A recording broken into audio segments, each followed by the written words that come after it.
तो इस कोर्स में आपको मिलने वाला है 1500 से ज्यादा practice questions, video explanation of every question, जितने भी जो सब्जेक्ट्स होंगे उनके लगभग 150 से ज्यादा प्रैक्टिस क्वेश्चंस मिलने वाले, पीवाईक्यूज होंगे बहुत सारे सेट एग्जाम के, बहुत सारे असिस्टेंट प्रोफेसर एग्जाम के, सो दैट आपको एग्जाम में किस तरह के क्वेश्चंस पूछे जाते हैं उसका आइडिया लग जाए, यानी कि आपको जो प्री एनालिसिस हो जाए एग्जाम के आने वाले क्वेश्चन का, यानी कि एग्जाम प्रेडिक्टेबल हो जाए, और एग्जाम प्रेडिक्टेबल हो जाता है तो सिलेक्शन जो है वो इनएविटेबल हो जाता है। तो अगर आप UP GDC physics assistant professor exam को सीरियसली क्रैक करना चाहते हैं तो ये 1500 प्लस प्रैक्टिस क्वेश्चन वाला क्रैश कोर्स, साथ में टेस्ट सीरीज भी इसमें आपको मिलने वाली है, ये और चीज मैं ऐड कर देता हूं।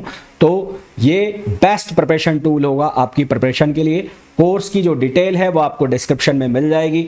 अगर आप डाउनलोड करते हैं Ninja prep app by Kapil sir Google play store से, तो आप एप्लीकेशन पर जाना, वहाँ स्टोर में आपको यूपीजीडीसी क्रैश कोर्स नाम से कोर्स दिख जाएगा, उसे आप जाकर ज्वाइन कर सकते हैं। साथ ही साथ डेली प्रैक्टिस क्वेश्चंस आपको यूट्यूब पर मिल ही रहे होंगे, वो भी आप प्रिपेयर कर सकते हैं, उनसे भी आप प्रिपेयर कर सकते हैं। और अगर आप चाहते हैं कि स्ट्रेटेजिक वीडियो भी मैं लेके आऊं यूपीजीडीसी प्रिपरेशन से रिलेटेड, तो इस चैनल को सब्सक्राइब जरूर करें और कमेंट में जरूर लिखें कि अगर आपको स्ट्रेटेजिक वीडियोस भी चाहिए तो। स्पेक्ट्रा के अंदर स्ट्रॉन्गेस्ट लाइन कौन सी होती है? तो अभी मैंने आपको बताया था कि जो रमन स्पेक्ट्रा है उसके अंदर स्ट्रॉन्गेस्ट लाइन जो होती है वो कौन सी होती है? Rails line. इसका रीजन क्या होता है? इसका रीजन होता है इलास्टिक स्कैटरिंग। इसका जो रीजन है वो क्या होता है? इलास्टिक स्कैटरिंग, यानी कि यहां पर किसी भी तरह का एनर्जी में एक्सचेंज नहीं होता। तो सबसे स्ट्रॉन्गेस्ट लाइन होती है। और सबसे वीकेस्ट लाइन कौन सी होती है? एंटी स्टॉक लाइन, जो कि मैंने आपको ऑलरेडी बताया। दूसरा जो क्वेश्चन है वो है कि the Raman shift depends on. Raman shift किसके ऊपर डिपेंड करता है? तो वो डिपेंड करता है नेचर ऑफ सब्सटेंस। अभी हमने यहां पर बात की कि frequency shift corresponding to molecular vibrational transition, है ना। और फिर यहां पर मैंने आपको ये बताया भी depends on nature of molecule. ये किसके ऊपर डिपेंड करता है? नेचर ऑफ मॉलिक्यूल के ऊपर। और नेचर ऑफ मॉलिक्यूल का मतलब हो गया सब्सटेंस। तो रमन शिफ्ट डिपेंड कर रहा है किसके ऊपर? नेचर ऑफ सब्सटेंस के ऊपर। हमने वहां पर यह भी देखा था कि ये इंसिडेंट रेडिएशन के नेचर से इंडिपेंडेंट है। तो पहला ऑप्शन तो कट ही हो गया, तो पहला कट हो गया, तो सी भी इसलिए डायरेक्टली कट हो गया। तीसरा ऑप्शन है स्टोक्स लाइन अकर्स एट। तीसरा ऑप्शन है स्टोक्स लाइन अकर्स एट। तो स्टोक्स लाइन कब बनती है? तो स्टोक्स लाइन के लिए हमारे पास जो फॉर्मूला है वो है स्टोक्स लाइन अकर एट, पहला है higher frequency than incident radiation, दूसरा है lower frequency than incident radiation, तीसरा है same frequency as incident radiation, और चौथा है रैंडम। तो हमने बात की कि जो शिफ्ट आएगा वो किसकी वजह से आएगा? जब फ्रीक्वेंसी में थोड़ा बहुत क्या आ जाएगा? चेंज आ जाएगा, है ना। फ्रीक्वेंसी में क्या आ जाएगा? चेंज आ जाएगा। और हम जो ये फॉर्मूला पढ़ते हैं स्टोक्स लाइन का, अभी स्टोक्स लाइन में हमने देखा कि स्टोक्स लाइन का फॉर्मूला क्या है? Delta nu equals to nu naught minus nu prime, है ना। Nu naught minus nu prime. तो delta nu equals to nu naught minus nu prime, और न्यू प्राइम का मतलब है किसकी फ्रीक्वेंसी? जिसमें शिफ्ट आया है, तो वो किसके बराबर हो जाएगा? New naught minus delta nu. That means कि जो स्कैटरिंग के बाद लाइन है उसकी फ्रीक्वेंसी लो फ्रीक्वेंसी पर है। तो यहां पर स्टोक्स लाइन की जब बात होगी तो स्टोक्स लाइन के केस में क्या आएगा? Lower frequency than the incident radiation. Lower frequency than the incident radiation, क्योंकि जो न्यू नॉट है ये किसकी फ्रीक्वेंसी है? ये है फ्रीक्वेंसी ऑफ इंसिडेंट रेडिएशन। ये किसकी फ्रीक्वेंसी है? Frequency of incident radiation. और आपने इस फॉर्मूला में देखा कि ये जो है वो माइनस हो रहा है। अगर आपसे एंटी स्टॉक लाइन का पूछा जाता है तो एंटी स्टॉक लाइन के केस में हायर आंसर आ जाता है ऑप्शन ए, और आपसे अभी यहां पूछा स्टोक्स लाइन का तो उसके केस में आंसर आ जाएगा बी। अगला क्वेश्चन देखो, anti Stokes line appears due to. Anti stock line किसकी वजह से अपीयर होती है? हमने ये देखा कि स्टोक्स लाइन अपीयर होती है जब मॉलिक्यूल्स एनर्जी को गेन करते हैं, और एंटी स्टोक्स लाइन अपीयर होती है जब मॉलिक्यूल एनर्जी को लूज करते हैं। तो एंटी स्टोक्स लाइन किसकी वजह से अपीयर होंगी? जब मॉलिक्यूल्स एनर्जी को क्या करेंगे? लूज करेंगे। तो molecules losing vibrational energy, molecules losing vibrational energy. तीसरा है the Raman shift corresponding to transition in. Raman shift जो है वो किस में ट्रांजिशन होता है? तो अभी हमने बात की थी वाइब्रेशनल एनर्जी लेवल में ट्रांजिशन होता है, वाइब्रेशनल एनर्जी लेवल में ट्रांजिशन होता है। फिर नेक्स्ट क्वेश्चन है which condition is required for Raman activity. Raman activity के लिए कौन सी कंडीशन रिक्वायर्ड है? तो अभी मैं आपको बता के आया है कि यहाँ पर डायपोल मोमेंट का कोई चक्कर ही नहीं है, डायपोल मोमेंट से कोई इसको इफेक्ट ही नहीं पड़ रहा है। इसको किससे चेंज मतलब है, इसको चेंज इन पोलराइजेबिलिटी से मतलब है। तो हमारे पास सही आंसर क्या आ जाएगा, बी आ जाएगा कि जो रमन एक्टिविटी है वो उसके लिए क्या कंडीशन होनी चाहिए कि जो पोलराइजेबिलिटी है उसके अंदर क्या आना चाहिए, चेंज आना चाहिए। अगला क्वेश्चन देखो, the order of intensity of Raman line is, Raman line की इंटेंसिटी का ऑर्डर क्या होता है। तो सबसे ज्यादा हाई इंटेंसिटी किसकी होती है, रेल्स की होती है, और सबसे ज्यादा हाई इंटेंसिटी किसकी होती है, रेल्स की। फिर उसके बाद किसकी होती है, उसके बाद होती है स्टॉक्स की, और सबसे कम इंटेंसिटी किसकी होती है, एंटी स्टॉक्स की। तो आंसर के अकॉर्डिंग देखो कौन सा आंसर मैच कर रहा है, तो सबसे जो सुटेबल आंसर है वो कौन सा है, बी है। तो हमारे पास इसका आंसर क्या आ जाएगा, बी आ जाएगा। तो अभी तक जो हमने पढ़ा मेरे हिसाब से बहुत ही सिंपल सा था, कुछ इसमें बहुत भारी चीजें नहीं थी जो आपको समझ में ना आया हो।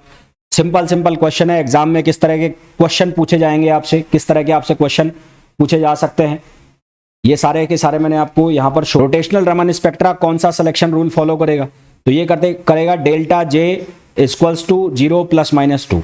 और मैंने आपको बताया डेल्टा जे की वैल्यू 0 हो सकती है, डेल्टा जे की वैल्यू +2 हो सकती है, डेल्टा जे की वैल्यू -2 हो सकती है। तो यदि ये 0 होगी तो ये कौन सी होगी, रेल्स। यदि ये 0 होगी तो ये कौन सी होगी, रेल्स। यदि ये +2 है तो ये कौन सी होगी, स्टॉक्स। और यदि ये -2 है तो ये कौन सी होगी, एंटी स्टॉक्स। यदि ये -2 है तो ये कौन सी होगी, एंटी स्टॉक्स होगी।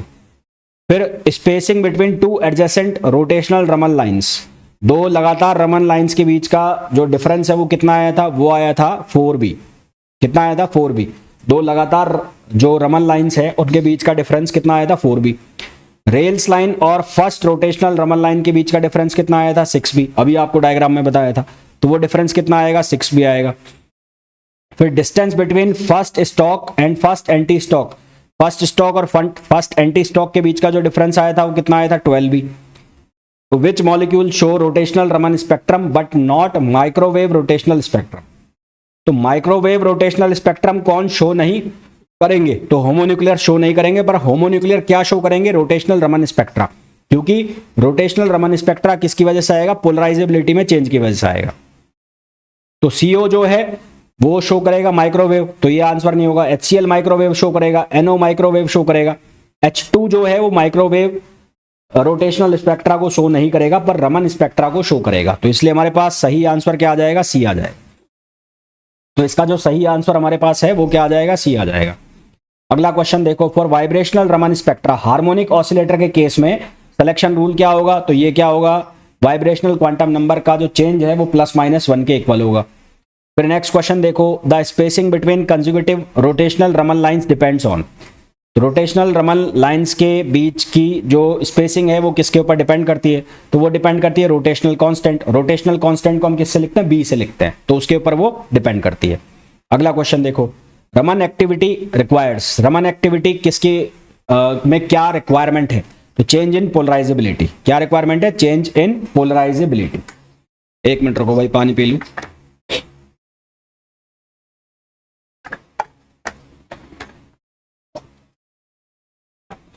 फिर जो रोटेशनल लेवल है वो इक्विडिस्टेंट नहीं होगा, रोटेशनल लाइन इक्विडिस्टेंस होती है। अब कुछ ऑब्जेक्टिव क्वेश्चन देखो। ऑब्जेक्टिव क्वेश्चन क्या पूछा गया है, which molecule show pure rotational spectrum. इनमें से कौन सा molecule pure rotational spectrum show करेगा।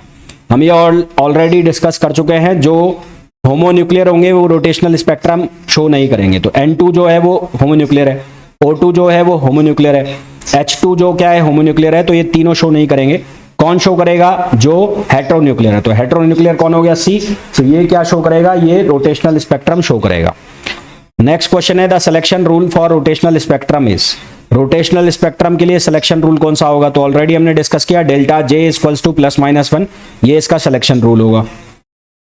फिर बनता है rotational spectra occurs in which region. तो रोटेशनल स्पेक्ट्रा कौन से रीजन में होता है, तो कौन से में होता है, माइक्रोवेव रीजन में होता है। यहाँ का जो एनर्जी की जो रेंज होती है वो कितनी होती है, 10⁻³ इलेक्ट्रॉन वोल्ट। या इसको आप कैसे लिख सकते हो, इसको आप 1 मिली इलेक्ट्रॉन वोल्ट भी लिख सकते हो, मैंने आपको बताया भी था। इसको आप और कैसे लिख सकते हो, 1 मिली इलेक्ट्रॉन वोल्ट।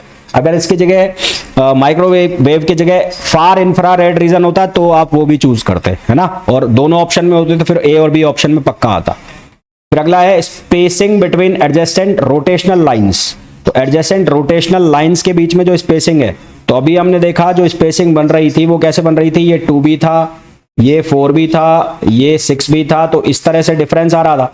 तो ये डिफरेंस कितना बन रहा था, 2b बन रहा था। आंसर हमारे पास क्या हो जाएगा, 2b। अगला क्वेश्चन है rotational constant b is proportional to. तो हमारे पास जो b की वैल्यू थी वो थी h upon 8 pi square I C. b की value h upon 8 pi R square, 8 pi square sorry I C. तो यहाँ b की जो वैल्यू है वो प्रोपोर्शनल हो गई 1 अपॉन आई के। तो हमारे पास आंसर कितना आ जाएगा, b आ जाएगा। फिर अगला क्वेश्चन है which molecule will not show microwave spectrum. इनमें से कौन सा मॉलिक्यूल माइक्रोवेव स्पेक्ट्रम शो नहीं करेगा। तो माइक्रोवेव स्पेक्ट्रम कौन से शो करेंगे, जो प्योर रोटेशनल स्पेक्ट्रम को शो करेंगे। माइक्रोवेव कौन से शो करेंगे, जो किसको शो करेंगे, pure rotational spectrum. Pure rotational spectrum. तो प्योर रोटेशनल स्पेक्ट्रम को कौन शो करेंगे, वो शो करेंगे हेट्रोन्यूक्लियर। हेट्रोन्यूक्लियर। तो हमें पूछा है कौन सा शो नहीं करेगा। तो हेट्रोन्यूक्लियर कौन कौन है, HCl हेट्रोन्यूक्लियर है, HBr हेट्रोन्यूक्लियर है और CO हेट्रोन्यूक्लियर है। कौन हेट्रोन्यूक्लियर नहीं है, तो D2 हेट्रोन्यूक्लियर नहीं है। ये कौन सा है, rigid rotor R। Rotational energy level rigid rotor का वो क्या होता है, अनइक्वली स्पेस्ड होता है, अभी हमने बात की थी। Increases with J value, increases with J value. J के साथ ये क्या करता है, इंक्रीज करता है। दूसरा है spacing between rotational spectrum line. Rotational spectral lines के बीच में स्पेसिंग जो है वो किसके बराबर होती है, 2b के बराबर होती है। हमने ये देखा था कि जो हमारी लाइंस बनी थी ऐसे बनी थी ना, 2b, ये एक 2b की लाइन बनी थी, ये एक 4b की लाइन बनी थी, ये एक 6b की लाइन बनी थी। तो यहाँ जो डिफरेंस आ रहा था हर लाइन के बीच में कितना आ रहा था, 2b आ रहा था। कितना आ रहा था, 2b। तो ये फर्स्ट लाइन, ये सेकंड लाइन, ये थर्ड लाइन, तो इनके बीच में डिफरेंस कितना होता है, 2b होता है। डीजेनरेसी हमने देखा था कि डीजेनरेसी किसके बराबर होती है, डीजेनरेसी बराबर होती है 2j + 1। तो डीजेनरेसी किसके बराबर होती है, 2j + 1। Next, if reduce mass increase, यदि रिड्यूस मास को इंक्रीज किया जाएगा तो b प्रोपोर्शनल होता है 1 अपॉन आई, और i जो है वो बराबर होता है μr² के। तो इसका मतलब b प्रोपोर्शनल हो गया किसके, 1 अपॉन म्यू के। तो यहां से साफ दिख रहा है म्यू की वैल्यू आप इंक्रीज करोगे तो b की वैल्यू क्या हो जाएगी, डिक्रीज हो जाएगी। तो if reduce mass is increased, तो यदि रिड्यूस मास को इंक्रीज किया जाएगा तो b की वैल्यू क्या हो जाएगी, डिक्रीज हो जाएगी। b की वैल्यू क्या हो जाएगी, डिक्रीज। फिर non rigid rotor correction arises due to. तो नॉन रिजिड रोटर के अंदर जो स्ट्रेच होता है, जो बॉन्ड लेंथ खिंच जाता है, वो किसकी वजह से खिंचता है, तो वो सेंट्रीफ्यूगल डिस्टॉर्शन की वजह से खिंचता है। तो आंसर क्या आ जाएगा, बी। अगला क्वेश्चन है which molecule will show rotational spectrum. इनमें से कौन सा मॉलिक्यूल रोटेशनल स्पेक्ट्रम शो करेगा, तो वो कौन सा शो करेगा, हेट्रोन्यूक्लियर। तो हेट्रोन्यूक्लियर कौन है यहाँ पर, CO। तो CO क्या करेगा, रोटेशनल स्पेक्ट्रम शो करेगा। बाकी